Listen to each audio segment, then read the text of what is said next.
welcome to BookTube for the Tudorverse. I wanted to talk about this book, Mary Luke's A Crown for Elizabeth. It was mentioned on another channel, and I had to grab a copy myself. I got it earlier this week, but I did wait until I had read it so that I could comment. And I'm very glad I did. I knew going in that I liked the author. Mary Luke also wrote Catherine the Queen, about Catherine of Aragon, and I really enjoyed that. That should have let me know that the author had a real thing for Mary. And a lot of this book is centered around Mary. I get it. It is very important to have that context. It really, almost the best way to view Elizabeth is often through other lenses, but at the same time, I don't know that I needed to know quite so much about the time that Mary spent at Ludlow Castle in Wales before Anne Boleyn even came on the scene. A lot of detail about that, but that's okay. It was a lot of fun. This is one of those old-fashioned biographies, the kind that read almost like fiction, and that really kind of set the tone for a lot of current attempts at Tudor fiction, because it's like this is what we're used to. But it's very different from modern biographies, is what I'm trying to say. Like David Starkey's Elizabeth, The Struggle for the Throne. It's the same basic story, but he deals with it in a very different way. And what I mean by that, I'm going to give you an example of how Starkey handles a showdown between Edward and Mary. Edward being very pushing for reform, Mary pushing for Catholicism. The long-postponed showdown between Mary and the regime finally began at Christmas 1550. This time, the family reunion, put off the previous year, actually took place, and Edward, Mary, and Elizabeth all gathered together for the festivities. But as so often, Christmas turned into a time for family quarrels. Edward openly upbraided Mary for hearing Mass in her chapel. Humiliated, Mary burst into tears.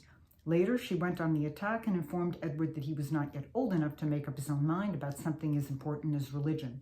It was now Edward's turn to dig in his heels, and he demanded Mary's obedience to his laws, both as his sister and his subject. It was stalemate. Okay, that was Starkey. And here is Mary Luke, and I'm not going to give you, I'll read first and comment later. They faced each other. The 12-year-old boy, his beauty and dignity contrasting sharply with the appearance of the 33-year-old woman who stood defensively before him. The voluminous folds of her clothing could not hide the outline of the sparse flesh which covered her tiny frame, and the apprehension she felt was obvious in the dark and lustrous eyes. But she held herself straight, her fingers clasped tightly together. With no dissimulation, nor the least indication of tact or diplomacy, she spoke resentfully. I mean, she goes on. I mean, this was like, the first sentence that Starkey gave us. Starkey gave us like the whole scene, and this was just like setting the stage. And this is kind of the difference between the entire book. But it's a lot of fun. And, you get the idea. I must say, I do trust Starkey's facts a little bit more. She gets this mainly right, with a couple of big clinkers. She had Ambrose Dudley marry Somerset's daughter when Somerset and Warwick were making friends at that, and she has it occur in 1549 instead of 1550, which... Okay, this was not her focus, let's face it. Funny thing, she also doesn't mention that Elizabeth attended the wedding, but we do know that Mary did not. So again, on her focus on Mary. There were a couple of other things where it's more of a disagreement. I value being pushed towards Mary's side of it and a more sympathetic portrait of Mary than I typically go for. For example, when Edward died, there was a big question of what the funeral ceremony was going to be.